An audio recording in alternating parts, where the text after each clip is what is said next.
So we head into this panel discussion, India in a league of its own, how India shapes global sport.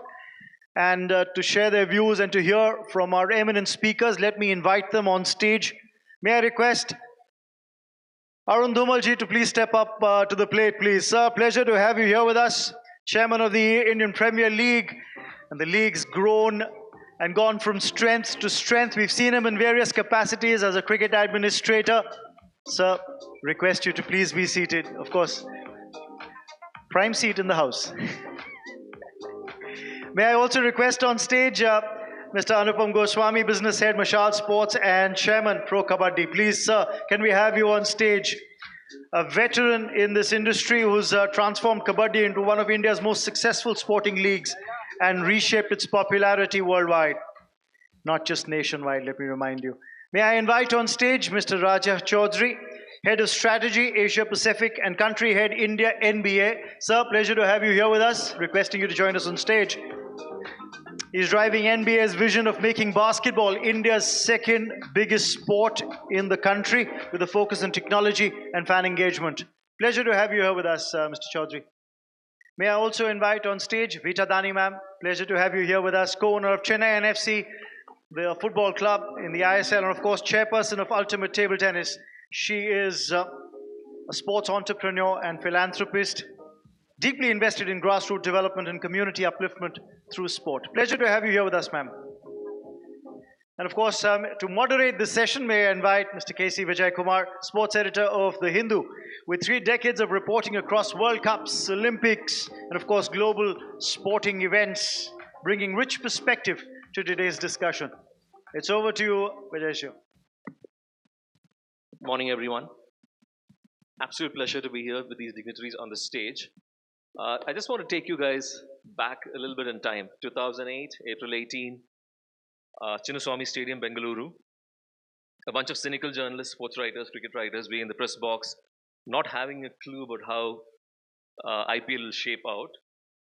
And we were there, and all of us in a state of confusion, not knowing what to expect. And then Brendan McCullum launches those sixes, threatening the clogged roads of Bengaluru with its traffic, and friends and lovers in Cubbon Park. And then we realized that we are witnessing something extremely special. And here we are 17 years down the line, one of the biggest leagues in the world, also has inspired multiple leagues, cricketing leagues across the globe, Australia, Sri Lanka, you name it. Everyone has a league which just kind of mimics the IPL. So first up, I would ask Arun about, at that point in time in history, 2008, did you expect the IPL to shape up the way it did?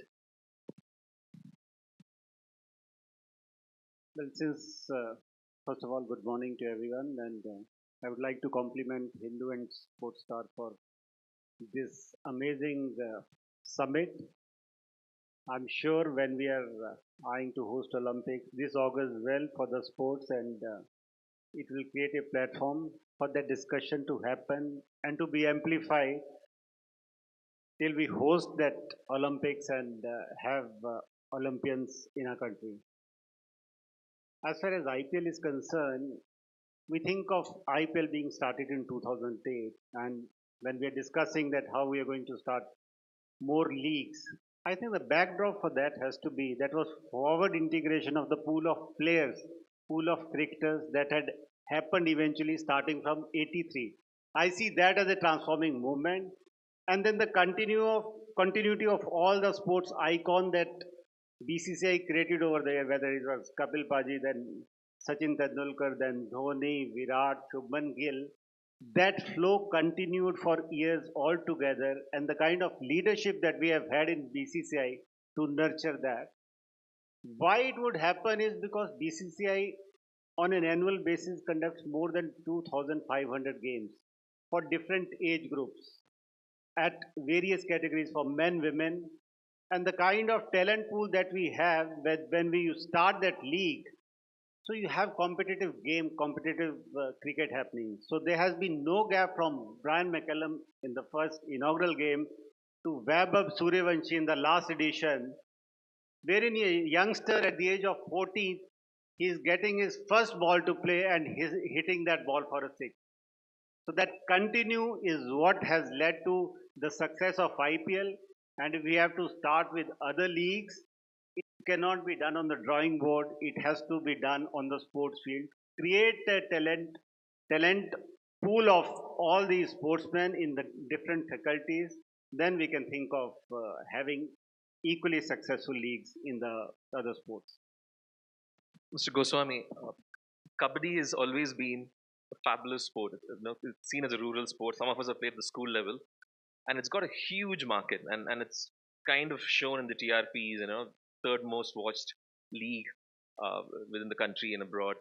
Uh, how do you see it panning out? So it's a privilege to be at this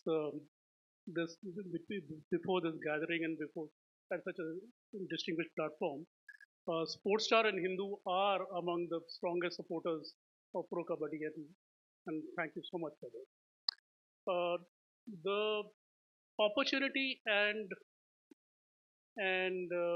challenge will always be compared to the biggest league in town, and we are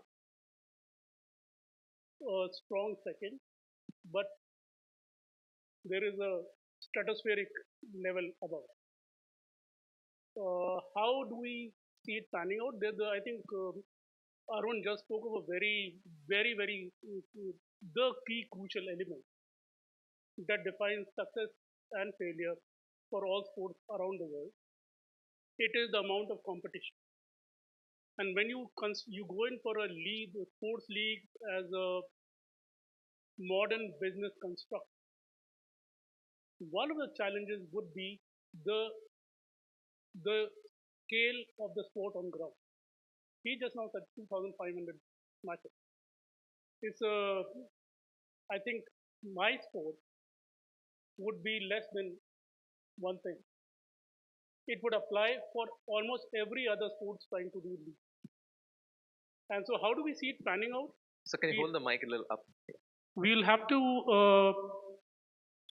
a the scale at which the sport is played, the threshold at which it is played. We have to do much more of it. Then, because we have the deficit, we'll have to look to the drawing board.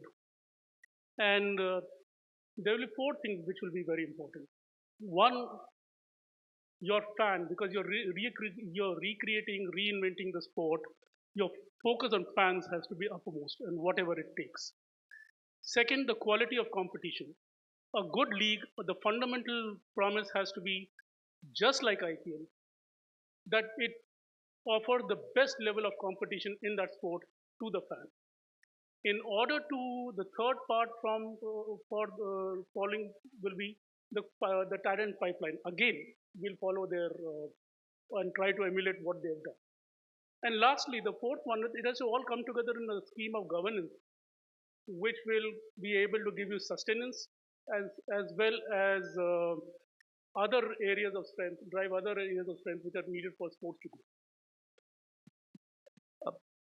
In India, as far as sport is concerned, I mean, there is an audience that watches sport in the grounds, in the stadia.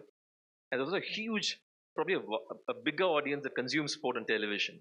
And when you speak about that, you speak about European Football League, you speak about Grand Slam tennis, you speak about F1, you speak about golf, and most importantly, you speak about NBA. It's an extremely niche audience and a niche sport. It's coming to you. I mean, how do you see this particular audience? How do you broad base it? How do you widen it, and get the reach on a larger scale? Yeah.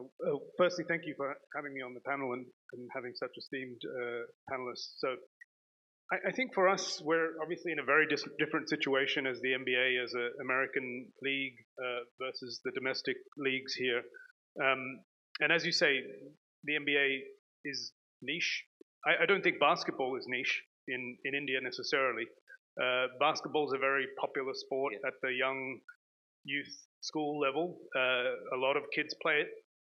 Unfortunately, we haven't really had a sustainable domestic league in India previously, and so that's been a challenge. But for us, it starts really with grassroots efforts. And we've been doing grassroots efforts to get a ball in kids' hands for 13, 14 years now in India, and we've continued to do that through our Junior MBA program, which has reached over 15 million kids across the country in 35 cities. So we'll continue to do that. I think the other one, to your point, is around broadcast and accessibility. And that's always been, for us, a big priority. This year we partnered with YouTube to try and put games out there for free so that people can actually watch our games. Our time zone in India is challenging for the NBA, for live viewership. But increasingly, what I think we're seeing with youth these days is shorter forms are where everything is at. So the nice thing about the NBA and basketball is we can package it in smaller packages. And you're seeing a lot of consumption through social and digital forms now. I think the last one for us is also just giving people access to the sport and the game and the brand through other means. It's not just about everything on court. And I think that's where the NBA is quite unique. The NBA is not just the sport of basketball. The NBA is many other things around the culture and the lifestyle and sneaker culture and all these elements, hip hop music, all these elements that come to bear. And I think the NBA globally has become a phenomenon in that regard as a cultural brand. And that brings people back to the sport, but they come at it from different angles, not just having to play or watch. So we're excited about the opportunity in India. I think we need to do more work, obviously, to continue to grow the game here, but there is a growing fan base that we're excited to service. Could we expect a spin-off here in terms of a league? Could we expect a spin-off? Sorry, what do you mean by a spin-off? In terms of, probably a version of an Indian NBA. Well, look, we're excited by, I think, some of the developments we've heard about in the country. We're aware that BFI and ACG are now in partnership to develop a domestic basketball league. We're monitoring that. We're excited about that prospect and seeing how we can help to build the ecosystem there. Coming to you, ma'am. Obviously, he's got the first move advantage, IPL in 2008, at massive, stratospheric levels. So, you linked with Chennai NFC and Ultimate Table Tennis. How do you see these multiple leagues functioning together? In terms of, is there a sense of viewer fatigue or consumption fatigue from the fans, or how do you see it panning out? For us to be a successful sporting nation, multiple sports will have to coexist. Yeah. So I don't see this as a competition. Yeah. I don't see it as a first mover's advantage. But I see the needle moving. Sorry, Mr. Dhumal, I know it is moving away from cricket, but all of us have to ensure that the new generation is involved in some sport or the other, be it cricket, be it football, kabaddi, table tennis, basketball, whatever, it doesn't matter. And that is the only way we will be able to create talent. We'll have to go down to the grassroots. It's not only the top-down approach where we say that we will promote leagues, but what the reason why cricket is successful is because it is connected to the communities. It's really down to the grassroots level, and that's where the talent is coming. So if we follow the same model systematically across sports, we will certainly become a nation that we are striving to be. And it is possible because we do have multiple talent. Like I can give you example in table tennis. 6 years ago when we started the Ultimate Table Tennis League, we had 2 players in top 100. Today we have 13 in 6 years. And this is with effort of only one individual. So if we do this across the country with multiple stakeholders, I'm sure we can talk a lot more about the success and the talent that we can create. Just to add one more query to this, I mean, you have Chennai and FC, and then you also have CSK, and there's a huge Madras Chennai connect. How do you see this ecosystem of a city loyalty towards a particular franchise, be it football, be it cricket? and then also having these fans across the country. I mean, I have to say, Chennai fans are the best. Hey, where are the Chennai guys here? Where's the noise? You guys are quiet. Come on. So, and I'm sure many of us at the panel would agree that Chennai fans are really something else. After that is Mumbai. And I think it doesn't matter what sport it is, it's a fan base that is created with regional affinity, and it will continue to be so. And I think more successful a franchisee is, stronger the fan base. So that's the way forward. And when we started football, I didn't see a very big culture of football in Tamil Nadu for sure. But systematically and gradually, we have been able to create a good fan base, and it's only growing. So it's only going in one direction. um, there's always this talk about club versus country, and our players or athletes spreading themselves too thin, playing for clubs and then not able to expend energy while playing for their state or the zones of the country. How do all of you look at this? I mean, I'll start with Arun. Uh, is there a conflict or is there a synergy? No, club can definitely give you money, but representing for your country, the kind of honor that it would give you, no club or no money can give you that. I would like to supplement what ma'am just said. We need to engage our youth with all kind of sport. Cricket cannot engage everyone for that matter. Cricket is a different sport. It has to be played on natural grass. The kind of equipment that you need to play cricket is quite expensive. If you have to take up a sport like table tennis, you can start with every school. Same with basketball, you can do that. I mean, kabaddi and wrestling has been played in India for ages. Cricket was introduced to us by Britishers. So we have to have a different game plan for all these different sports. And all these sports stars, the icons in the making, would come from rural and semi-urban background. From urban air-conditioned schools, you will have gamers, but sportsmen would come from that background. We have to do that. And why sports is important, because we've seen over the last 3-4 decades with this no-fail policy, our youth has grown up with the attitude that even if I won't do anything, I'll go to the next class. Because the underlying principle of our education has been nobody should fail in school, let them fail in life. It should be the other way around.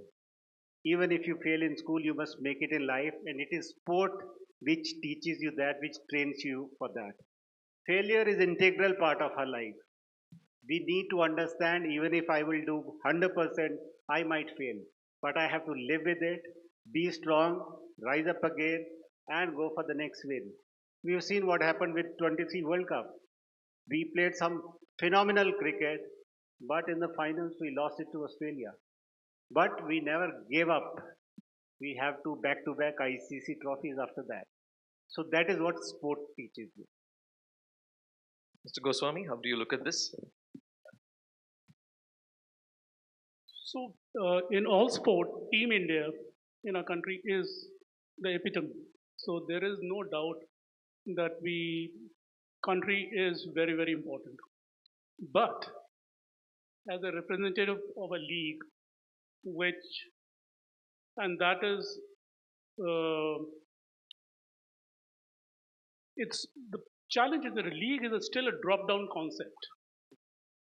It's being grafted onto an opportunity set. So in kabaddi, I think one of the reasons kabaddi has done well, the league has done well, is the set of investors who have backed the sport and have backed the management of the league. And for sure, the inputs of modern sports science, modern sports organization, the creation of playing opportunities, and the driving of stature of kabaddi athletes in their communities. Uh, the role of the PKL clubs is very, very important. I mean, kabaddi athletes will tell you, seniors in kabaddi, the kabaddi ecosystem will tell you they would return from winning the Asian Games gold, but nobody knew that there was kabaddi at the Asian Games gold, and nobody would be there. So the role of, to use a technically correct word, franchises in a league economy is very important.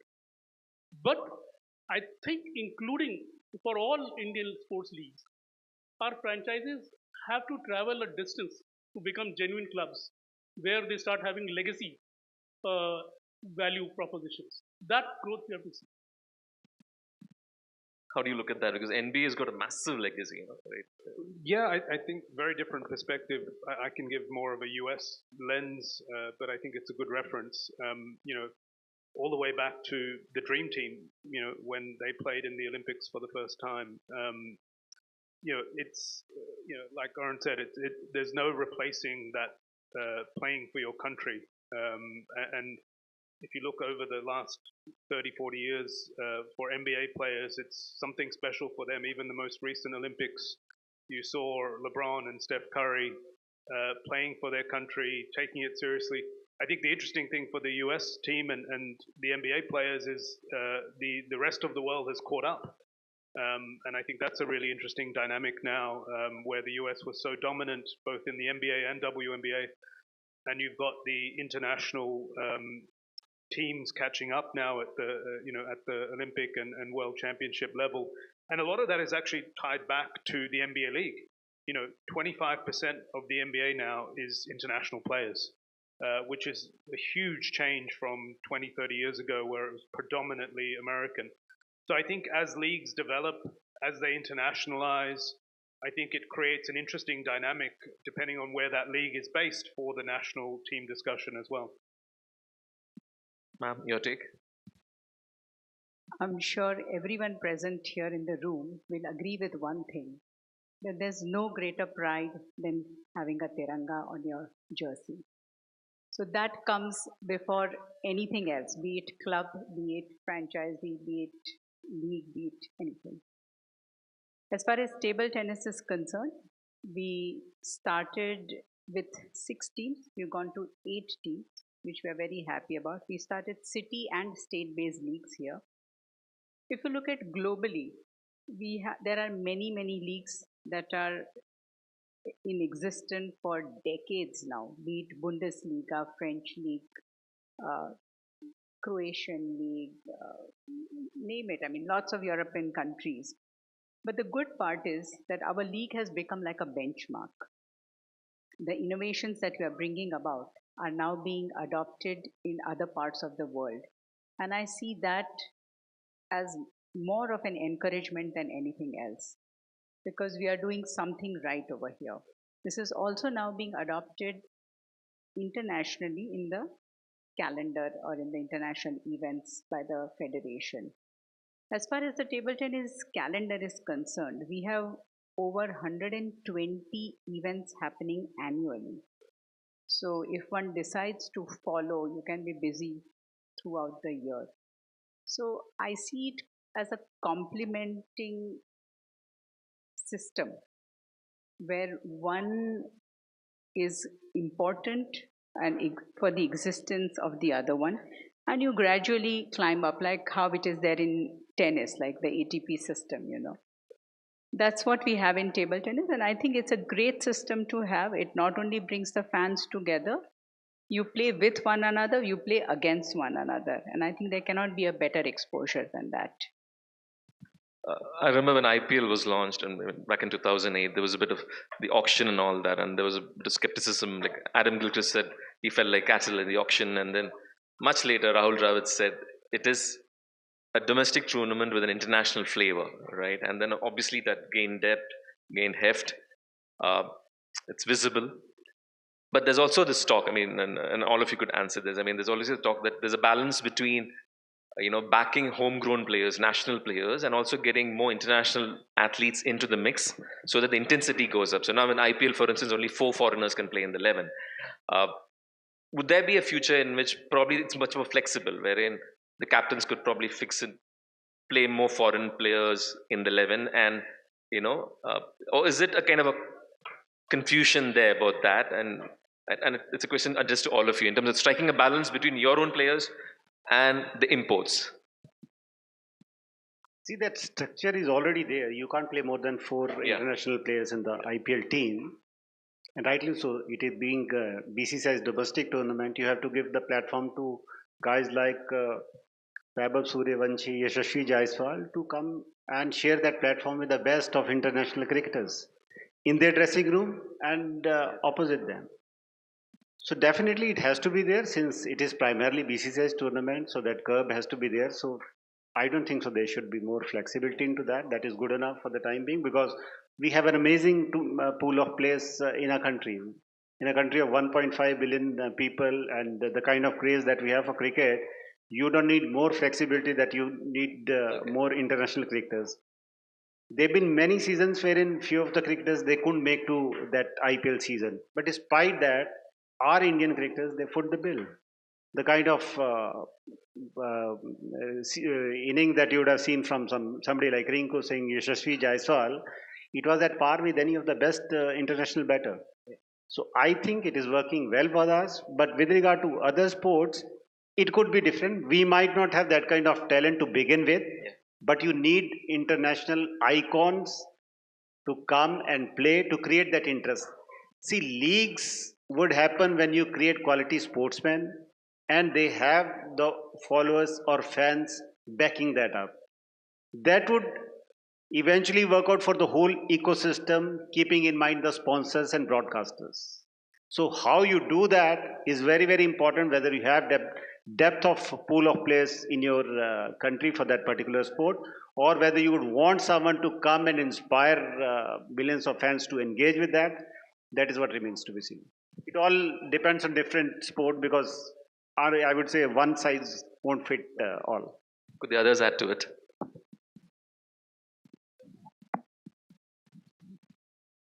So I walk in a wake, but I take a few different steps also. Uh, for kabaddi, the challenge was different. PKL had also to drive the growth of the sport uh, across the world. The biggest strength for kabaddi when we started PKL, it was already a medal discipline at the Asian Games, and one of the concomitants is that you have to allow other countries to win sometime. Otherwise, it is not in the Asian Games for India to win again and again and again.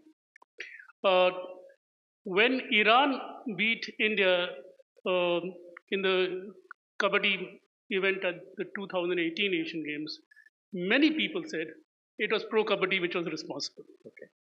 Because Iranians are our biggest flock of overseas players and they are very, very talented. But I guess what will be important is one of the things, if you allow me to reiterate what I said some time ago, the fundamental premise of a successful sports league has to be that it offers its fan the best level of competition in the world. And for that, you have to enable the best talent in the world to be present before the fans. And once again, so cricket does it brilliantly. We try to do it. We are good at it, but we seriously believe that there should be some more countries who should be more strongly represented, and we are very assured about the impact that PKL has had on the quality of Indian players. Some of them are absolutely astounding, and in fact, the entire Indian team, senior men's, which will play for the next year's Asian Games. I don't know the team, but it'll be out of the PKL system. So we have done okay in that. I don't have that much to add. I 100% agree with Arun that it's very dependent on the sport, and specifically within that sport depends on which country you're talking about. India's lens in basketball is very different to a US lens for basketball. So, just coming back to my point earlier, I think the NBA is at such a high standard, which is the point that Sir's making. It almost doesn't matter if you can bring in as many international players as you like, and it's only going to strengthen the sport and make the product better. But that's a very mature sport in the US. It's different if you're younger as a sport in a country where maybe that sport is not so popular. Then you have to take other interests into account a little bit to try to help develop that sport in that country. So I think it is very much horses for courses. Ma'am? I mentioned earlier how we as a country have done significantly well in table tennis in last 6 years. This year at the Olympics, we were only one game away from the medals. I'm not disappointed that we didn't get the medal, but there is a lot of hope that we can do it. If you look at Olympics this year, while gold went to China, silver went to Sweden, bronze went to France, and fourth number place was with Brazil. So there is a lot of diversity, there is a lot of hope for us as a country to do well. I have an added advantage over all the men here. That is that if you look at cricketers, you look at kabaddi players or basketball players, they all play table tennis. So that really helps to the popularity of the game, be it Dhoni, be it Sachin, be it lots of players. It's endless, the list. And if you look at our young talent, we have Divyanshi, who's also one of our identified by us. She is world number 3 under 15 now. We have another boy who is also in the top 15 in under 15. So there is a lot of hope. And if you look at 2036, then we will have a lot of talent that can show promise and that will be able to make our country very proud. So talent is not a problem. It's a question of nurturing it, it's a question of supporting it, and it's a question of ensuring that they have the right platform to shine. I just want to ask about this interesting phenomenon. We all agree that the nation is supreme, but in terms of fan loyalty, when it comes to regional loyalty, there's this huge dichotomy wherein, suppose say Karnataka is playing a Ranji Trophy game at Chinnaswamy Stadium in Bangalore, or Tamil Nadu is playing a Ranji game at Chepak, or Mumbai is playing a game at Wankhede. The crowd that turns up for that is minimal, vis-a-vis the same crowd that turns up for a Mumbai Indians game or an RCB game or a CSK game. I guess it's the same with even football too. Earlier HAL and ITI clash in Bangalore Football Stadium would get the audience, but it's slowly shifting. So do you think that in terms of the sporting spectrum in India, the nation comes first, and then the second rung now is all the franchises put together, and only then the state and the zones come into play in terms of fan loyalty, in terms of turning up the stadiums? I think doesn't really matter. For a India bilateral game also, you would have fans shouting RCB, RCB, Yeah. RCB or CSK, CSK, but at least they are coming to the stadium. That is most important. A sportsman would like to give his best when he sees that crowd cheering for him.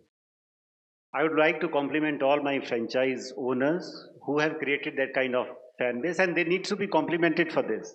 They have done amazing job with regarding to creating this fan base around whatever city you would go, whether it is 23 IPL, 24 IPL, a game of say Mumbai Indians versus CSK, the entire stadium would be yellow. In Delhi also, you would have more CSK and Dhoni fans than maybe Delhi Capitals. So thanks to all these icons that have been created over the years because of the kind of passion that they have shown in the ground and the kind of commitment and sustainability that has been shown by all these franchise owners to hold these fans. So it augurs well for the game as long as these fans are inspired to go to the stadium and cheer up for their leaders.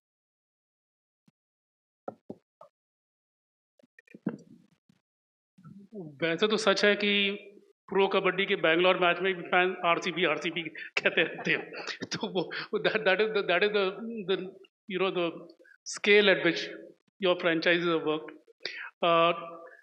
Some of us, the real reason why you would see this difference between a federated state level competition versus a league competition is franchises on their way to becoming sports clubs have a more explicit fan first approach. It's sort of, it's there is a connect, and there is also a direct engagement in the stadium itself for the matches. uh, but again, I think it's also to do with the fact that there is a fundamental promise that the level of competition and the level of spectacle you will consume with the league franchise would be consistently a little bit elevated. It doesn't mean that you don't see good cricket or good kabaddi at the state level. You see fantastic stuff, and some of the stuff you see, for example, bowlers do in Ranji Trophy matches is absolutely amazing. But it is just a fundamental premise and a fundamental promise which is work out over there. That is what shows up for attendances for leagues. I think it's about community ultimately, right? It's what does the franchise represent? It represents the community that wants to gather and support a specific team. I mean, sometimes it's just a color or a logo, but what does it really mean? It's we're coming together to support something. And so I think to the point, it's leagues can offer maybe a more elevated experience in that regard, not just from a competitive standpoint, but I think more importantly from a community standpoint, because if there is more investment and funding behind it, there's more marketing behind it, there's more power behind it almost that generates that community and allows people to come into that community in different ways, which maybe is not available in other formats. I must say that IPL has done an exceptional job with fan base, and the rest of us have yet to catch up in India. But I have a little different a view. Is that how do you use these heroes to leverage their brand to make the game popular? Like if I give an example of Dhoni and Abhishek, they come from two different backgrounds. They bring to table two different values, but they still promote a sport to which either of them are not affiliated. So how do we make these heroes, use rather these heroes to make the game more popular? And that in itself will bring the fans, because they are fans of the individual. They are not necessarily fans of only that game. We have CSK fans, we have Bachchan fans, we have all sorts of fans. Anybody who plays table tennis, they are our fans. Anybody who plays football, they come and support us. So it's how you use the brands is more important, according to me. Just to wind up, I mean, in the popularity of the leagues, I mean, there's enormous pressure on Ion and me whenever any league comes to town. Could be IPL, could be ISL, could be table tennis or PKL, to just get passes. There's extreme love and affection, directed towards us to get those passes. So obviously the leagues are doing spectacularly well.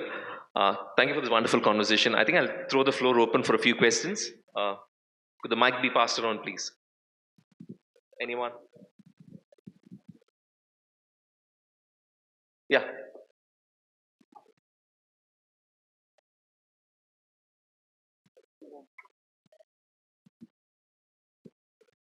Check. Hi, my name is Bajnath Pandey, and this is to all of you. So when we're talking about these leagues, we've got regional names like Chennai Super Kings, we've got RCB, Bengaluru, right? So don't you think when you've got a provision for certain players from international level, right, and certain numbers from India, you should also have certain local players reserved from that particular state. That way you will be actually uplifting the sporting level of that particular state. This is to all of you. Thank you.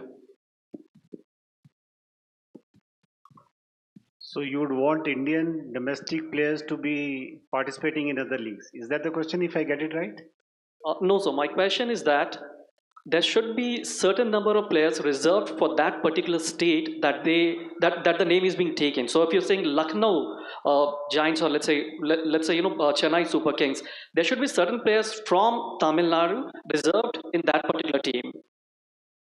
See, it is up to the franchisee to have the best mix of competitive players when we are giving him the freedom to choose from across the globe. Why should we restrict him to keep it at that state level? He has to pick up the best talent, and that is what has resulted in IPL becoming so competitive. So much so that you had 16 games going into the last over in 23 IPL tournament, and 24 games in 24 went to the last over, and many of them to the last ball. It is the competitiveness of the tournament that is most important for us and for the broadcaster for that matter. If you have to look at the ecosystem, the competitiveness of the game is more critical. So franchisee has to keep in mind that his team has to sustain till the playoffs and make it to the final. So for that he needs to pick up the best talent. If that player is missing out from being part of CSK, he would be, if he is good enough, he would be picked up by Mumbai Indians or Punjab Kings for that matter. If I may say something here, we started a table tennis league with 4 foreigners and 8 Indians, sorry. Today we have cut down our foreigners to half. We said that we want the Indians to really excel. We are doing all this so that India goes ahead, not for anybody else. So that we have already put in practice. And second is we also have equal representation of men and women. So that's a step ahead of your question, sir. That why only men, even women should have equal opportunity. And then within that, as Mr. Dhumal said, that the right talent has to be promoted. You cannot say that just because I come from a state, I have an added advantage over somebody else, because as a franchisee owner, you want your team to win. So at that time, you want to look at the best talent and not necessarily a regional or a local talent that is available. We just have time for one final question. Anyone? Yeah, the lady here.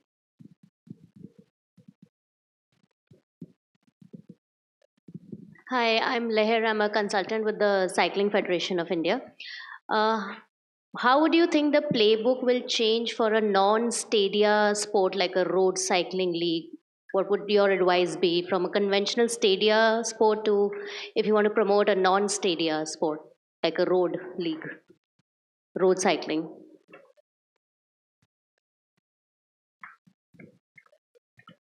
There's one MTB being conducted in Himachal for many years now. That's a private initiative, and the guy has done a phenomenal job.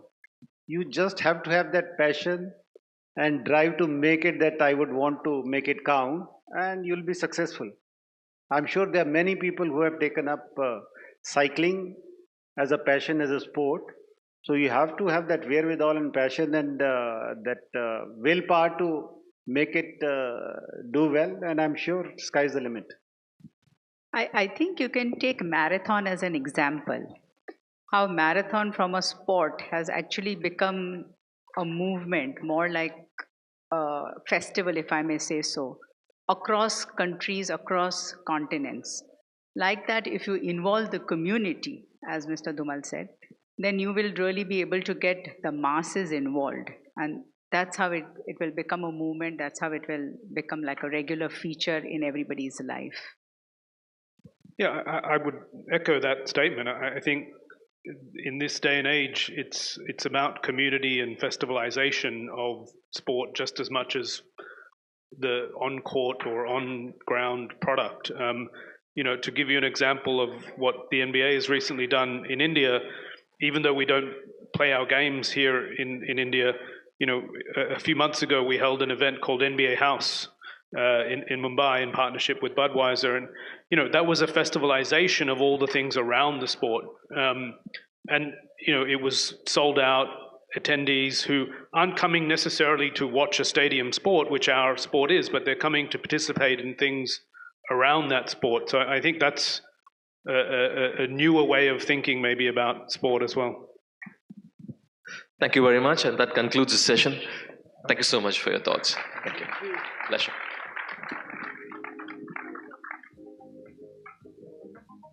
Wow, this has been very informative, very interesting as well. And of course, that last question was another interesting aspect to this discussion. Before anything else, may I request Mr. K.C. Vijay Kumar, sir, to please present mementos to all our speakers, please. Here we have a big thank you for our speakers, and of course, can we request you to please present a small token of our appreciation to them. It's interesting. You know, we're talking about cricket, kabaddi, NBA basketball, we're talking about table tennis, and of course, a co-owner for a team in the ISL as well. Interesting to see other leagues coming up. There's rugby, there's volleyball that's come up. Let's talk about something to do outside the stadia, like a road cycling event. That's an interesting conversation.